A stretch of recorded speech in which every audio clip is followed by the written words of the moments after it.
Gracias, Ana Carolina, por esta presentación.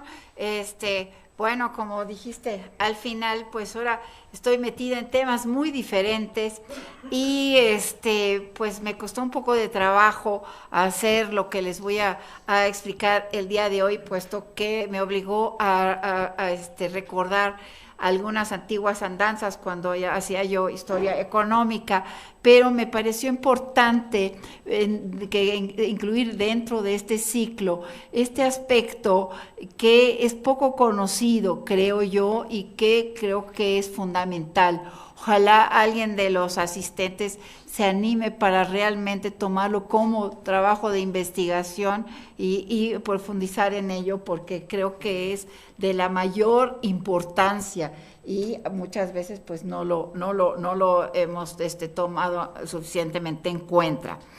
Realmente el encuentro entre los dos mundos tuvo implicaciones demográficas y ambientales de gran envergadura que influyeron poderosamente en la conformación de la Nueva España y determinaron pues muchas de las características de entonces que tuvo la Nueva España, pero que también todavía pues persisten hoy día en nuestra sociedad hasta la actualidad.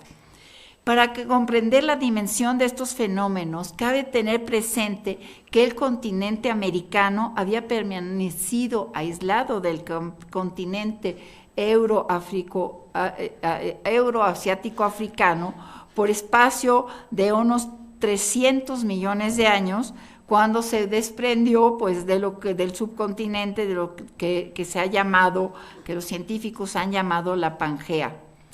Esto implicó en términos evolutivos que las variedades vegetales y animales que se desarrollaron de manera independiente. Por otra parte, se estima que el hombre migró de Asia a América unos 15,000 años antes de Jesucristo, y momento a partir del cual los americanos y los que vivían en este continente euroasiático africano pues no tuvieron ningún contacto. Con la llegada desde Europa, África y Asia a América de personas, así como de numerosas especies vegetales y animales, algunas de ellas introducidas voluntariamente y otras de manera fortuita, ¿no? Como las ratas, las chinches, y otras especies que venían en los barcos y que claro que no las trajeron a propósito, y obviamente pues también las bacterias y los virus que tampoco trajeron voluntariamente, ¿no? Pero esta introducción de las especies alteró el equilibrio ecológico de muchos ecosistemas, lo que implicó la reproducción desmedida de ciertas especies a costa de la disminución o la desaparición de otras.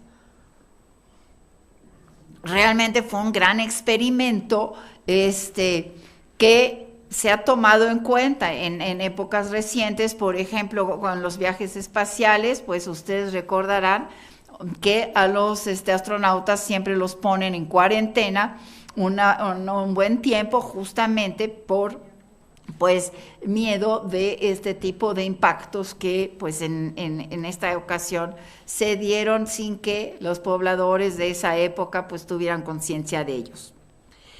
El mayor fenómeno, el fenómeno de mayor implicación fue el brutal desplome de la población indígena, una de las mayores catástrofes de la historia de la humanidad. A la llegada de los españoles, Mesoamérica era una zona densamente poblada, aunque no es posible determinar con exactitud cuántos habitantes tenía, puesto que no tenemos censos, pero de acuerdo con las estimaciones realizadas, por ejemplo, por los historiadores demógrafos Woodrow Bora, Leslie Bird Simpson y Sherburne Cook, que yo creo que son de los más confiables y los más serios, que hicieron en base a las matrículas de tributo, ¿verdad? Tomando en cuenta que un tributario más o menos correspondía a 3 o 4 individuos, puesto que obviamente en las matrículas de tributos solo están registrados los hombres que tenían obligación de tributar, pues llegaron a la conclusión de que al momento del contacto en Mesoamérica, ¿no? La parte que vemos aquí sombreada, había más o menos 1,5 millones de indios, ¿no? 130 años después, hacia mediados del siglo XVII, la población había decrecido y ya nada más había 1,5 millones de habitantes. Imagínense, decreció en un 85% más o menos. Entre las causas, aquí vemos pues esta gráfica que nos indica pues esta realmente caída poblacional tan absolutamente brutal, y habría que también aquí nada más decir que nunca se recuperó, aunque a mediados del siglo XVI, ¿no? Aquí lo vemos, pues empezó a subir, pues nunca realmente llegó a recuperarse del todo. Decía yo que pues algunas de las causas de este desplome de la población tenían que ver con la explotación de los indígenas, con que los emplearon como trabajadores de las minas, de las haciendas azucareras, con la esclavitud indígena, incluso que hubo hasta 1542, realmente hubo esclavos indígenas, pero hay consenso entre los investigadores que el principal problema realmente que hubo fue el de los contagios, de las enfermedades para las cuales pues no tenían anticuerpos. Ahora, ¿cómo se sabe esto? Pues lo que pasa es que fue un fenómeno generalizado en toda América. Como pues muchos de ustedes sabrán, las expediciones que antecedieron a Hernán Cortés, la de Hernández de Córdoba, la de Juan de Grijalva, ya habían tenido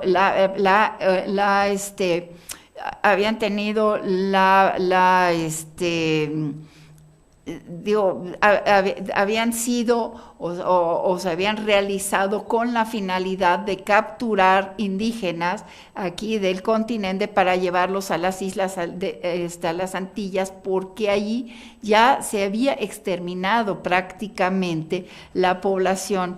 Y bueno, si nosotros vemos hoy día la conformación de los habitantes de Cuba, de Dominicana, etcétera, pues van a ver ustedes que realmente no hay esta parte indígena, sino que hay blancos y hay negros, ¿verdad? Porque prácticamente todos fueron después traídos, ya sea de África o de Europa.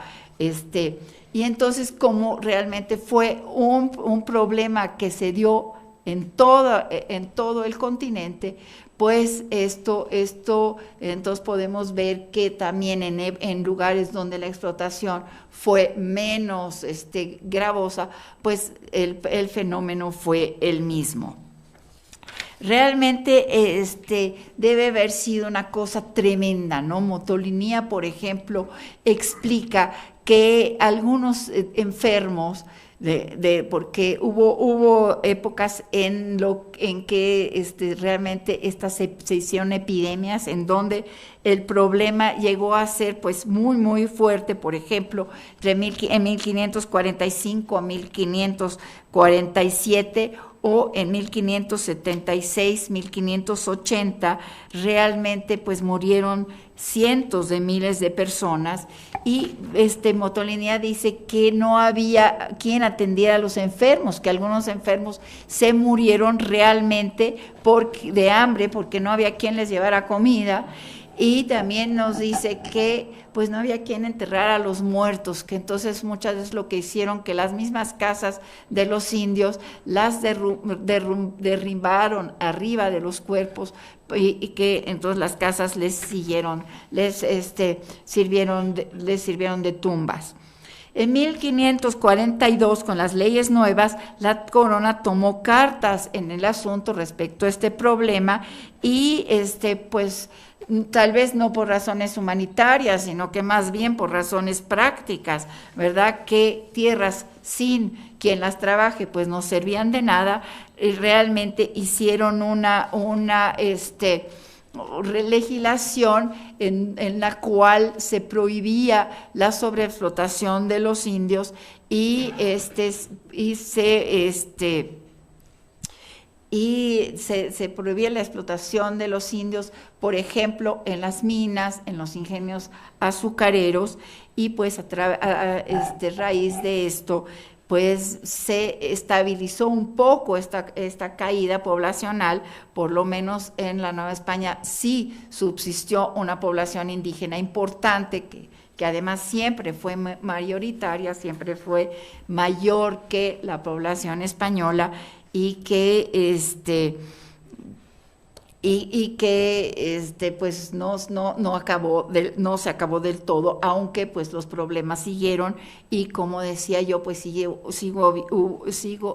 siguió habiendo epidemias pues que impactaron tremendamente la población. Para aprovechar mejor la mano de obra de los indios, facilitar su adoctrinamiento y tener un mayor control sobre ellos, a partir de 1530 se dispuso la concentración de los indios en pueblos, ¿verdad? En los pueblos de indios, para mismos que se llevaron con la mayor intensidad entre 1550 y 1564 y después entre 1595 y 1605. Y la reorganización de estas congregaciones de pueblos produjo una reestructuración general de la ocupación y utilización de los suelos. A los indios congregados se les otorgaron nuevas tierras y aguas alrededor del pueblo y esta medida contribuyó a romper la organización económica existente, porque al encontrarse los indios en un nuevo ámbito y tener que limitarse a la utilización de las tierras que rodeaban el pueblo, ya no pudieron disponer de los múltiples recursos que venían explotando tradicionalmente. Vamos a ver.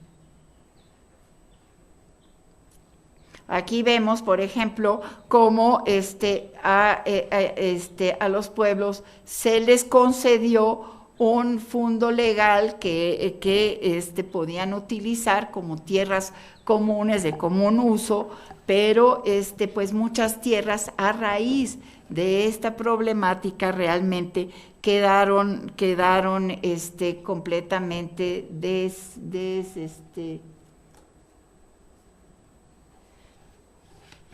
Para asegurar las posibilidades de subsistencia de las comunidades y protegerlas en contra de la expansión territorial de los agricultores y ganaderos, en 1567 se les concedió el derecho legal sobre las tierras, aguas, montes y demás recursos naturales que estaban incluidos en un área de 500 varas, aquí la que tenemos, a partir de su centro normalmente se medía desde la iglesia, y a este espacio vital se le llamó fondo legal.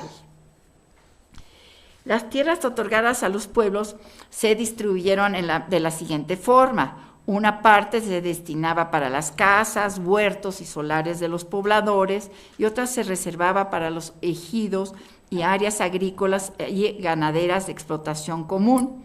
Una tercera para baldíos, montes, bosques, zarzales, etcétera, que también era de beneficio común, y una última, la más importante, se dividía en parcelas para los indios, para que ellos las trabajaran, pues para su subsistencia.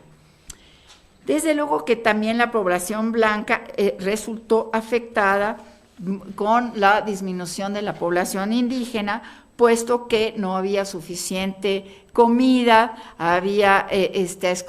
escaseaban los combustibles, el vestido, la recaudación de los tributos, pues desde luego disminuyó, y tampoco había suficientes trabajadores para las minas, para la construcción, las viviendas, etcétera. En 1595, por ejemplo, el virrey Velasco, el joven, le dirigió una carta a Felipe II en donde le expresaba su preocupación, le decía, ya no manden más españoles porque no va a haber cómo alimentarlos, no vamos a tener cómo subsistirlos, cómo hacer que pudieran subsistir.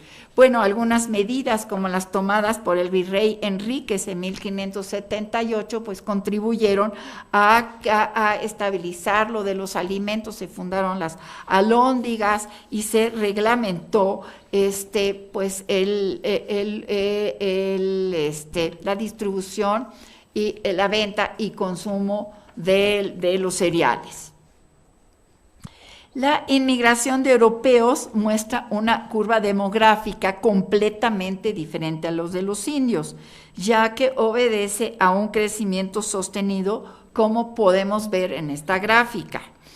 Sí, el número de conquistadores fue reducido y, como ya nos enteramos por la conferencia de Federico Navarrete, las batallas de conquista se llevaron a cabo principalmente por indígenas, ¿no? Incluso la primera ocupación del suelo, pues se utilizaron mucho a los indígenas para poblar zonas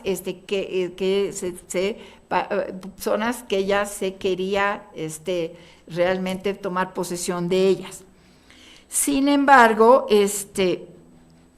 una vez que se conquistó Tenochtitlan, pues empezaron a llegar numerosos colonos españoles, así como algunos funcionarios eclesiásticos, ¿verdad?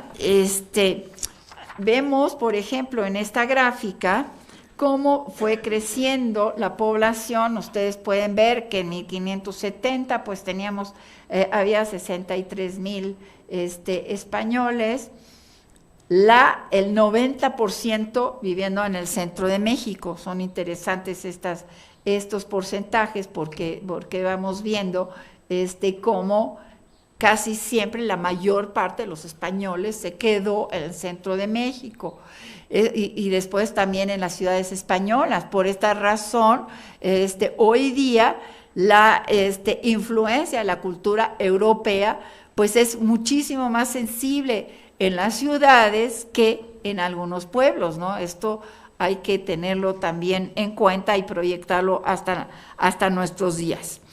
En cuanto a ya vemos, por ejemplo, aquí que en 1793, pues ha aumentado sustancialmente el número de españoles.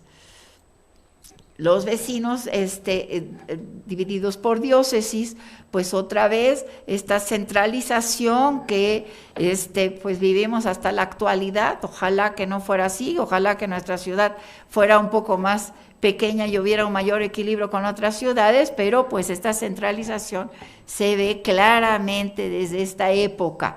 Por eso además decimos, cuando hablamos de los otros estados, decimos los estados del interior de la República, ¿no? Cuando es un poco absurdo porque pues en el interior realmente somos nosotros, pero es este concepto de que realmente todo partió siempre de aquí, de la Ciudad de México y del centro. Vemos estas dos gráficas en donde tenemos la caída de la población indígena y el aumento de la población española. Son un poco tramposas porque nada más lo que se está comparando es la disminución por un lado y el aumento por el otro, pero en la línea azul se refiere a millones de habitantes, de millones de indígenas, y la línea roja se refiere a miles de españoles, ¿no? No podemos concluir que realmente los españoles llegaron a ser mayores, mayoritariamente, la población mayoritaria.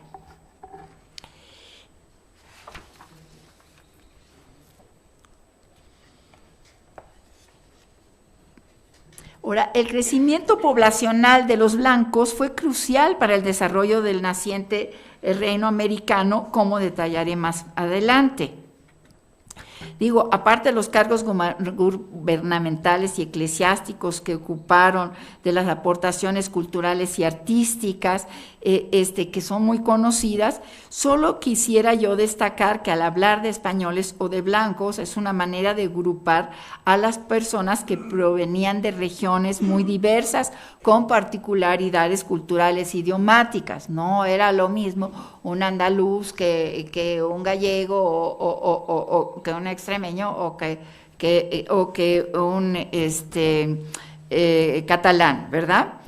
Entonces, y aunque se trató de impedir la entrada a judíos, moros y personas pertenecientes a otras religiones o sectas, no fue imposible impedir de todo que llegaran a América.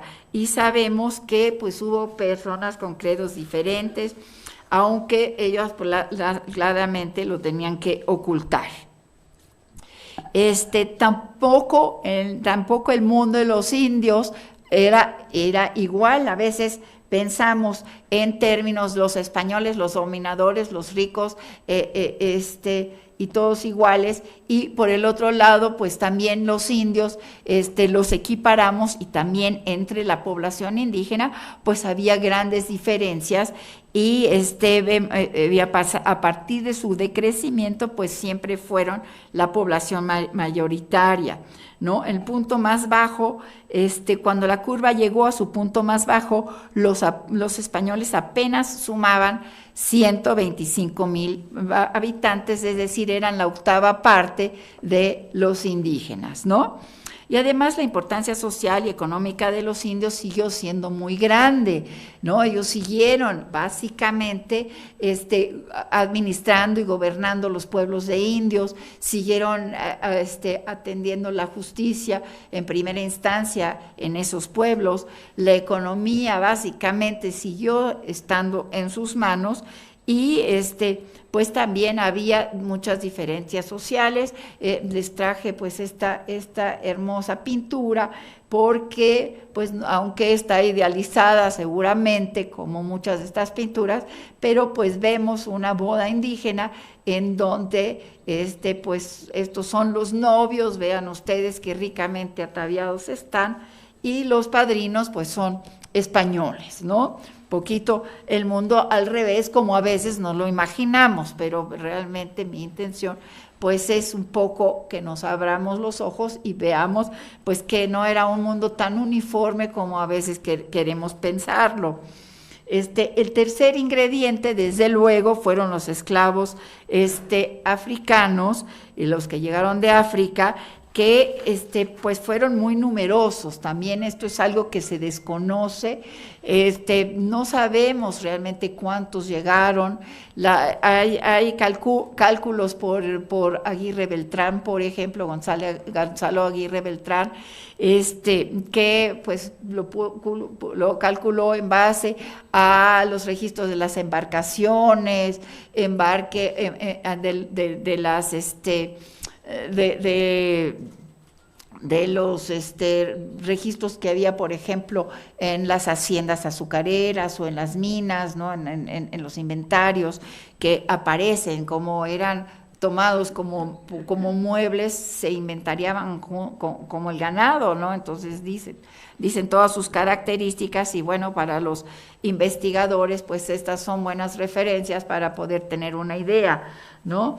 Los esclavos provenían principalmente de la franja occidental de África, de países como Angola, Congo, Ghana, Costa de Marfil, Mauritania y Guinea, y los esclavistas, tratantes de esclavos, siempre procuraron mezclarlos, ¿no? Esto para evitar que se juntaran, que se pudieran comunicar, que se organizaran para poder huir o rebelarse.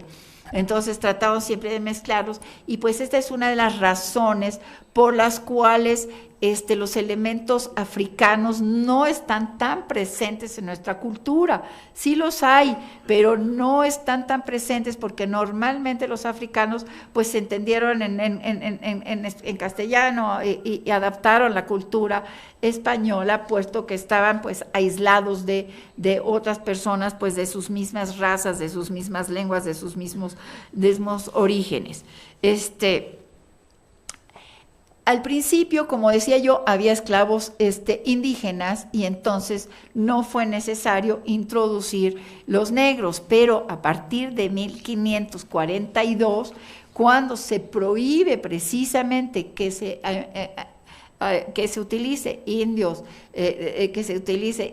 en dentro del ingenio azucareros, podían estar en los trabajos de campo y etcétera, de las haciendas azucareras, pero ya no podían estar dentro de los ingenios ni dentro de las minas. Entonces, a partir de ese momento realmente se incrementa enormemente el número de africanos que llegan realmente a la Nueva España.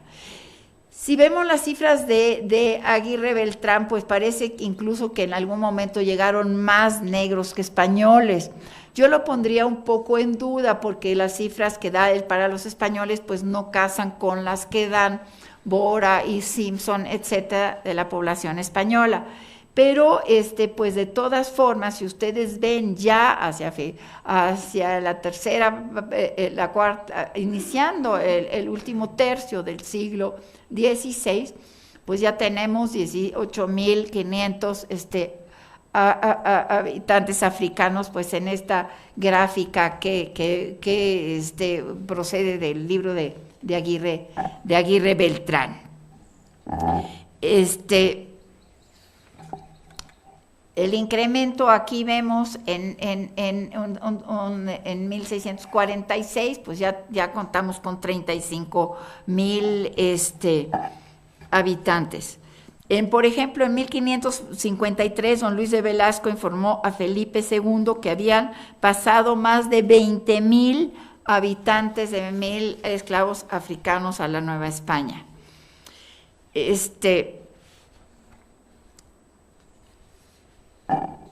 La adquisición y el mantenimiento de los esclavos realmente era muy costosa.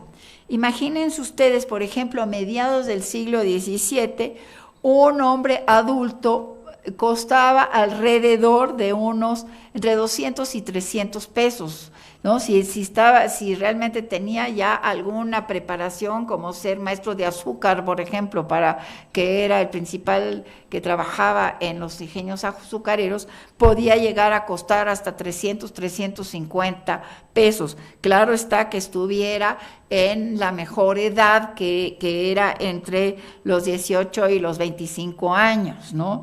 Ya personas, por ejemplo, de mi edad, pobrecitas, pero pues ya no valían casi nada, ¿no? Porque lo único que tenían que hacer era alimentarlos, ¿no? Entonces, en los ingenios, en las minas, pues tenían realmente reales de esclavos, tenían comunidades enteras para que las mujeres pues, pudieran seguir procreando los hijos, pero esto tenía la desventaja pues que había que mantener a todos, ¿no?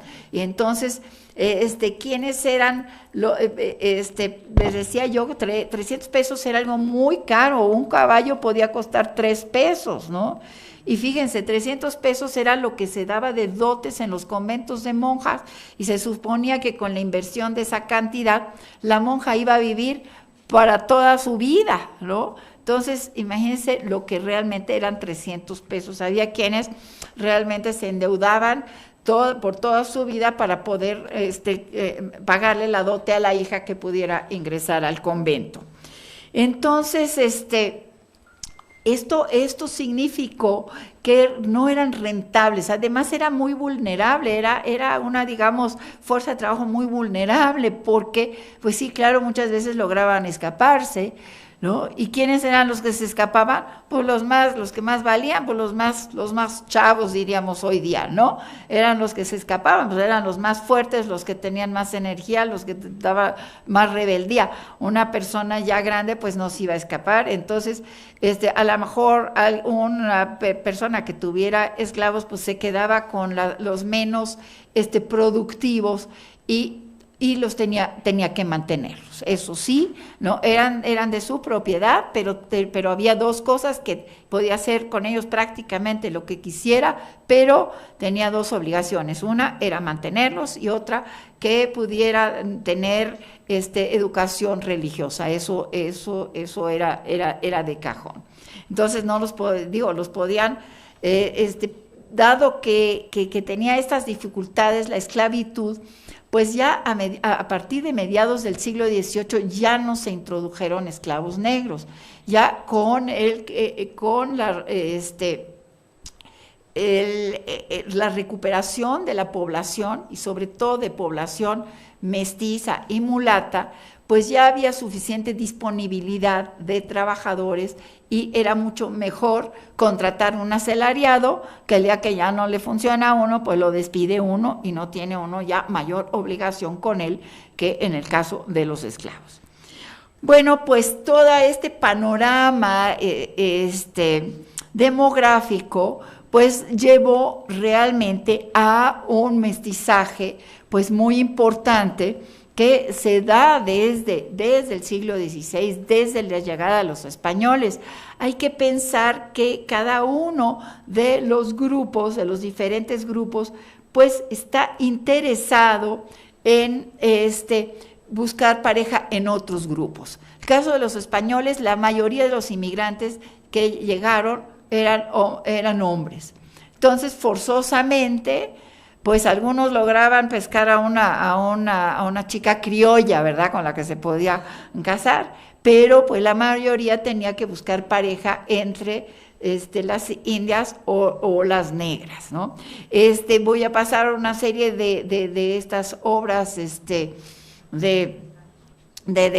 castas, ¿verdad?, que a mí me encantan, son realmente un deleite desde el punto de vista estético, preciosas, ¿no? Entonces, pues vemos aquí al español y la negra con los mestizos, claro, idealizado, ¿no? Yo recientemente hice toda un análisis de un cuerpo muy importante de obras de castas, de un libro de Ilona Katsev, que se los recomiendo mucho, se llama Las castas de México, algo así.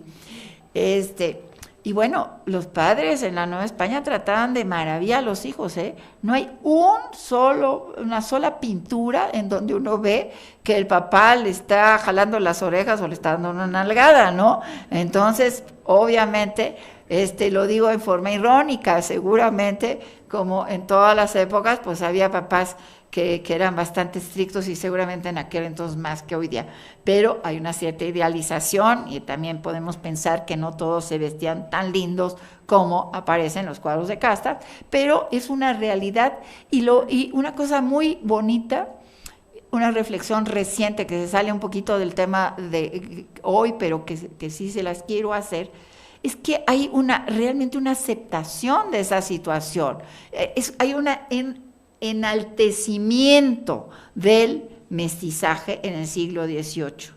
Eso es algo muy lindo, y que creo que es algo que también podemos recuperar nosotros, sentirnos bien, ¿no?, de ser una población múltiple, mestiza. Yo creo que esto es algo lindo, ¿no? Pues, ahora, los españoles, decía yo, pues se veían obligados a tener familia con las indias. Los africanos siempre trataron de tener hijos con personas que no fueran esclavas, ¿no? Porque el hijo de vientre esclavo era esclavo. Es decir, los hombres esclavos pues preferían tener hijos con indias, a veces tal vez los que vivían en los reales no podían porque los encerraban en la noche, etcétera. Pero, por ejemplo, en las ciudades había muchos esclavos que eran esclavos domésticos, ¿no? Vivían, se ocupaban en las casas como pues, sirvientes domésticos, ¿sí? Y entonces, pues ellos sí tenían la posibilidad de tener tal vez una casa, de tener una mujer india, y las mujeres pues trataban muchas veces de seducir a hombres blancos, y ya para que una vez que nacieran los hijos, pues tuvieran entonces la posibilidad de que el padre los comprara y los liberara de la esclavitud. Pero vean ustedes nada más estas maravillosas pinturas, ¿no? Y bueno, por los indios, claro, como eran mayoría, pues se habrán casado principalmente con indios, pero pues ante este derrumbe demográfico, yo me puse a pensar, pues a lo mejor algunos, también después, los sobrevivientes de estas catástrofes, trataban de buscar pareja entre los otros grupos, porque así podían asegurar pues que la mujer y los hijos subsistieran, o que el esposo y los hijos subsistieran, porque la lección que tomaron ante estos derrumbes poblacionales, pues era que los otros grupos étnicos pues tenían mejores condiciones para soportar las enfermedades. Bueno, acá maravilloso maravillosa pintura de castas, que aquí en esta esquina hay algo muy chistoso que no hay en las otras pinturas de castas.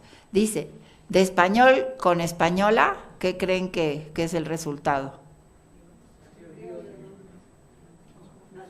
Española, ahí dice española, porque los españoles no se llamaban a sí mismos criollos, se llamaban españoles criollos. Y esta es una prueba, ¿no? Bueno, tenemos muchas, de que ellos a sí mismos no se llamaban criollos. Digo, criollo quiere decir criado en el lugar, entonces criollo era también el ganado, era criollo, y bueno, pues también los africanos eran también los esclavos eran criollos. Un esclavo criollo era un esclavo que se había criado en una casa o en un real, etcétera, ¿no? Entonces tenemos pues todas estas variedades de el resultado, digamos, de estos problemas demográficos, pues que dio como resultado pues una población muy pues heterogénea, muy mestiza, lo cual es una riqueza biológica, ¿no? Esto los zootecnistas me darán la razón. Es una riqueza biológica cuando, por ejemplo, a los animales los cruzan siempre en un grupo pequeño, pues empieza a haber problemas biológicos con ellos, y pues lo mismo sucede con los humanos. De esta manera pues se va fortaleciendo, pero además es una enorme riqueza cultural, de lo cual no voy a hablar hoy día porque no es mi tema, pero pues digo, se los digo para que lo veamos así, como una riqueza, no como algo que de alguna manera no aceptamos absolutamente del todo. Bueno, el otro problema del que les voy a hablar hoy día es del impacto ambiental de este encuentro de los dos mundos, ¿no? En el momento que realmente llegan los primeros españoles aquí a este territorio que hoy es México, ¿no? La historia de la horticultura europea en América realmente comienza luego, después del segundo viaje de Colón en 1493, ya regresó con 17 barcos, 1,200 hombres, y en estos barcos venían cargados, ¿verdad?, de garbanzos, melones, hortalizas verdes, viñas, cañas de azúcar, frutales, etcétera. Claro que los españoles siempre trataron de tener en América pues aquellas cosas a las que estaban acostumbrados en Europa. Y a partir de este momento y en sucesivos viajes pues llevaron llevaron no nada más Colón, obviamente, todos los españoles durante los 28 años que antecedió la colonización de las Antillas, que antecedió la colonización de Nueva España, realmente llevaron pues muchísimas variedades vegetales y animales a las Antillas. Ahí prosperaron muchas y se aclimataron muchas. En general podría uno decir que tal vez fue más benéfico para el ganado, que se reprodujo muy bien también ahí en las Antillas. Y en cuanto a las variedades vegetales, por ejemplo, no se dieron bien ni tres cosas fundamentales para los españoles: el trigo, la vid y el olivo. Pelas, no se dieron bien allá porque, bueno, lo sabemos, porque estas variedades vienen de climas mediterráneos, se dan bien en climas mediterráneos, pero en las Antillas, que hace muchísimo calor, pues el clima no era el apropiado, ¿no? Entonces, la colonización de especies vegetales y animales para Nueva España y realmente para toda América, se hizo en gran medida desde las Antillas, ¿no? Que claro que era mucho más fácil traer vacas o puercos, etcétera, desde las Antillas, ¿no? Aquí a Nueva España y después a Sudamérica también, que tener que traerlo desde España. Entonces, pues muchas variedades ya estaban también bastante más acostumbrados a los climas americanos, ¿no? Aunque en Mesoamérica se encontraron muchos nichos climáticos propicios realmente para toda la variedad de plantas, porque casi en México se da casi todo, salvo variedades que tienen que estar, las raíces tienen que estar congeladas, por ejemplo los cerezos, por eso no se dan, o los tulipanes, las flores no se dan tampoco nada más en invernadero, porque los mantienen las raíces bajo hielo, pero salvo eso, pues realmente casi todas las variedades se pueden dar aquí en la Nueva España. Pero por alguna razón que todavía no me queda a mí completamente clara, aunque a lo mejor hay nuevos estudios al respecto, tanto el olivo como la vid no se fomentó en la Nueva España. Sí hubo grandes plantíos de olivos y vid en Sudamérica, ¿no? Desde ahí empieza la tradición vitivinícola que hay, por ejemplo, en Chile, ¿no? Pero en la Nueva España, no sé si fueron por medidas restrictivas de la corona, que eso es lo que yo había leído hace algunos años, o si también tal vez los climas, sí había una cierta política monopólica de la corona. Por ejemplo, siempre se trató de fomentar la industria azucarera en Cuba y frenarla en Nueva España, pero en este caso, por ejemplo, no lo lograron. La producción azucarera en Nueva España pues fue de todas maneras muy importante. Pero en realidad lo que fue el mayor impacto ambiental fue la introducción de mamíferos domésticos: vacas, caballos, cerdos, asnos, mulas, cabras y borregos, ¿sí? Los colonizadores españoles pues los trajeron para, como decía yo, pues tener, además de alimento, cebo y cueros, ¿verdad? Y además para tener animales de montura, animales de tracción y animales de carga, ¿no? Todo esto como bien sabemos, de lo que se carecía pues en Mesoamérica antes de la llegada de los españoles, ¿no?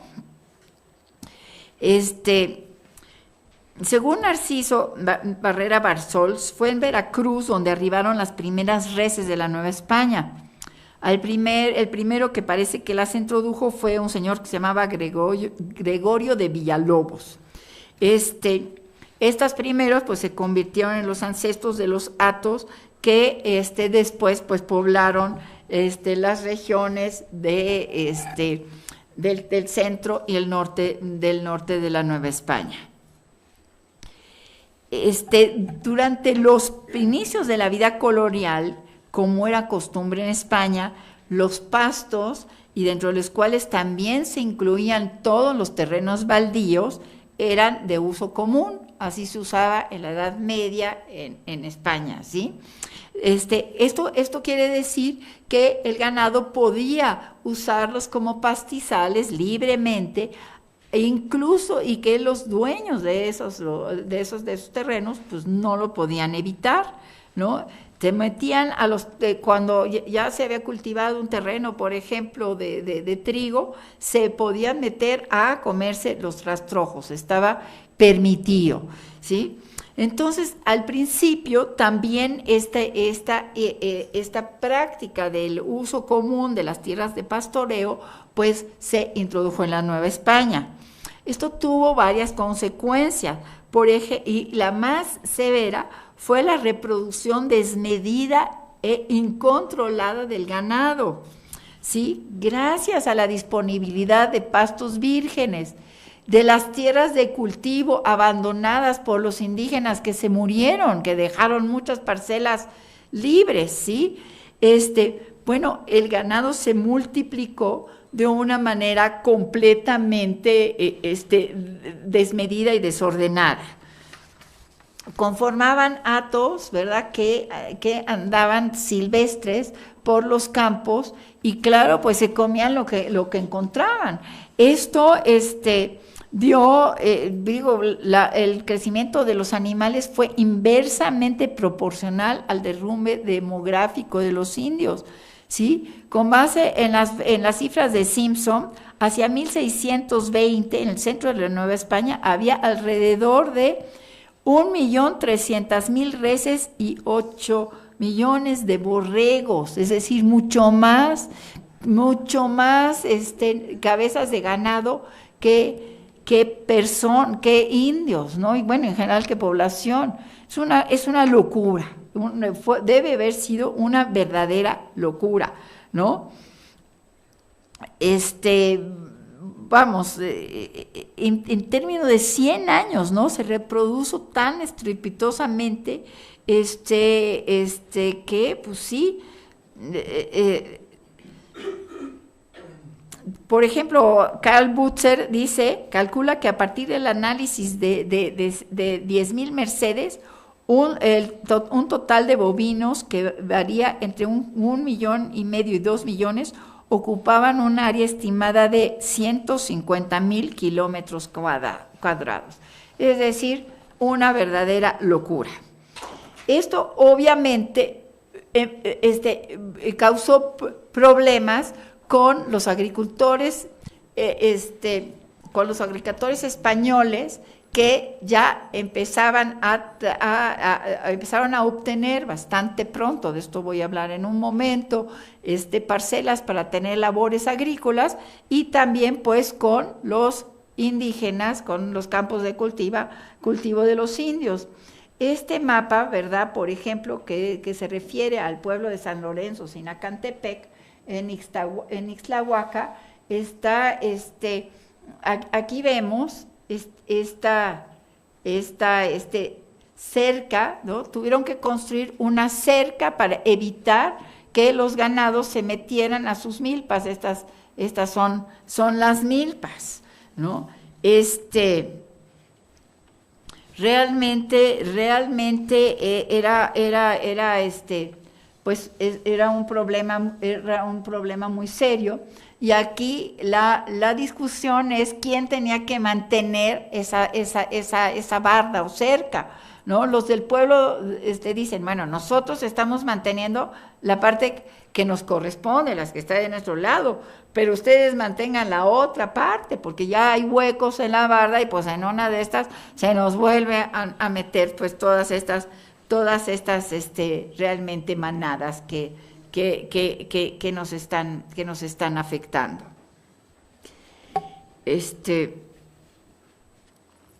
Y otra de las secuelas del pastoreo libre y de la desmedida reproducción del ganado fue que muchos estancieros se apoderaron ilegalmente de las tierras donde pastaban sus rebaños, ¿no? Las tierras no pertenecían, eran baldías, ya los indios al reubicarlos en pueblos, pues tuvieron que dejar las tierras que antes les pertenecían. Entonces había grandes extensiones de baldíos que pues simplemente pues se fueron aprovechando de ellas. Pues otro de los grandes problemas que se dieron en de los grandes problemas ambientales que surgieron a raíz del encuentro de los dos mundos fue la deforestación de gran parte del territorio, ¿verdad? Un problema también sumamente serio del cual todavía hoy día somos herederos. La agricultura prehispánica era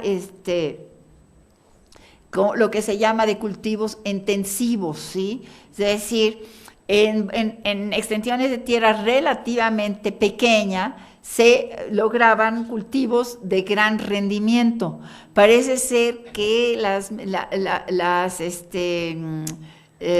chinampas, por ejemplo, son de los cultivos más rendidores que hay en todo el planeta, tomando en cuenta la superficie que se ocupa, ¿no? Y bueno, y si tomamos en cuenta que las chinampas, muchas de ellas eran artificiales, pues más aún no estamos robándole tierra a los bosques ni a los montes, etcétera, sino que estamos creando incluso todavía tierra. Y claro, como no conocían el arado, pues tenían que trabajar espacios pues más reducidos, ¿no? Aquí vemos a estos que están plantando con la coa el maíz, y aquí cosechándolo, y está cosechando o cosechando amaranto, ¿no? Entonces, la despoblación, la mortandad tan grande de tantos indígenas, pues implicó que esas tierras de los indígenas, de los cultivos, se dejaran de utilizar, y muchas de estas tierras pasaron a manos de españoles que practicaban la agricultura extensiva, es decir, una agricultura que toma en cuenta grandes extensiones de terreno y que gracias al arado, como aquí vemos en este bello mapa, ¿verdad?, logran realmente trabajarse, pero para eso se necesitaban, claro, también los animales de tracción, ¿no? Entonces vemos cómo los diferentes elementos pues se van conjugando para pues estos cambios que se van dando a lo largo del tiempo. Ahora, la agricultura, como sabemos, incluso hoy día es realmente un problema, ¿no? Un problema porque cada vez hay más población a nivel mundial, pues va a llegar el momento que los terrenos agrícolas ya no den y que ya no tengamos bosques, etcétera, por tener terrenos agrícolas y por tener ganadería, ¿no? Ya se están llegando a otro tipo de soluciones, como la hidroponía, por ejemplo, como el consumo de insectos, que eso parece que es el futuro, ¿eh? Así que digo, nosotros como mexicanos por lo menos estamos acostumbrados a los chapulines y a los, ¿cómo se llaman estos? A los acosiles y a una bola, a muchos, ¿no? Estamos acostumbrados, pero pues eso parece que es el futuro, porque claro, la ganadería, la agricultura expansiva por un lado, pero también la ganadería, que claro que se siguió practicando, sobre todo el norte del país, en zonas pues semidesérticas, donde no había mucha otra posibilidad de tener otro tipo de producción. Hoy día pues con sistemas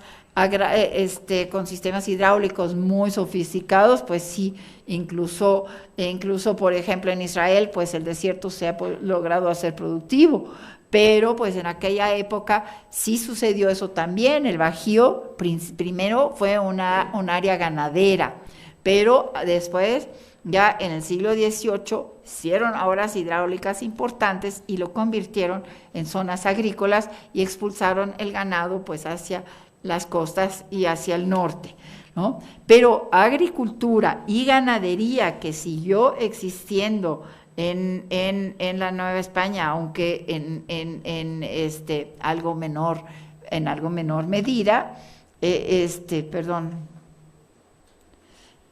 me falló, aunque no en las proporciones del siglo XVI, pero pues siguió habiendo ganadería, pues todo esto contribuyó a la deforestación, a la erosión de los suelos, a la aniquilación pues de gran parte de la flora que existía originalmente.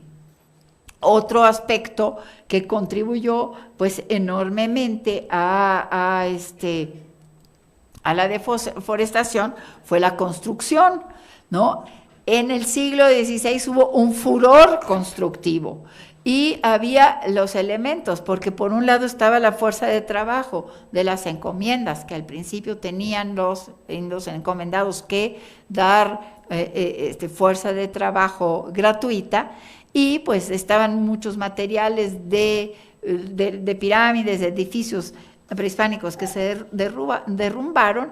Entonces la construcción pues tuvo un auge tremendo, ¿no? Piensen ustedes en todos en todas los conventos que se construyeron, las iglesias, los edificios públicos, las casas de españoles, incluso los pueblos de los indios, aunque en forma más modesta, pues también tenían su palacio administrativo, su iglesia. Pues mucho de esto todavía afortunadamente existe hoy día y lo podemos todavía admirar, ¿no? Entonces ustedes me van a decir, pues yo estaba yo hablando de la madera y ahora les estoy hablando pues de las piedras.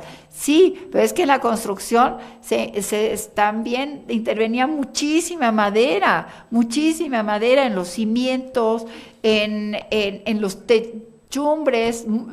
En el siglo XVI casi todas las iglesias estaban techadas de madera. Acabamos de enterarnos de la cantidad de madera que simplemente más bien había, desgraciadamente, en Notre Dame, ¿no? No, alguien tendrá mejor memoria que yo, que salió en los periódicos, que cuántos árboles, una cosa tremenda, ¿no? Bueno, pues aquí fue lo mismo, ¿no? Para la construcción y además todo el mobiliario. Si uno se imagina lo que eso fue, pues fue una cosa verdaderamente tremenda. Aquí les traigo este bello mapa, porque también me preguntarán qué tiene esto que ver con la madera. Bueno, lo que pasa es que es el abasto de agua del pueblo Chalchicomula, que estaba al pie del volcán de Orizaba, ¿sí? Les voy a poner unos acercamientos para que vean un poquito mejor, ¿no? Aquí viene el agua desde el volcán y pues aquí lo traen a través de los acueductos, ¿no? Para llevarlos a la ciudad de Chalchicomula o el pueblo de Chalchicomula. Pues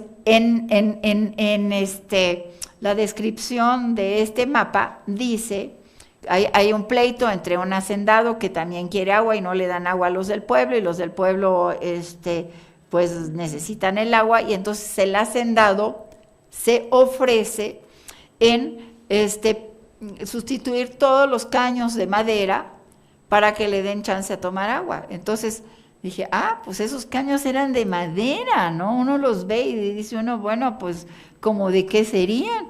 Pero imagínense ustedes desde el volcán. Ahí les va el siguiente acercamiento. Acá ya estamos en el pueblo de Chalchicomula. Imagínense, pues han de haber sido kilómetros, ¿no? Entonces todo esto realmente, bueno, la Ciudad de México ya a finales del siglo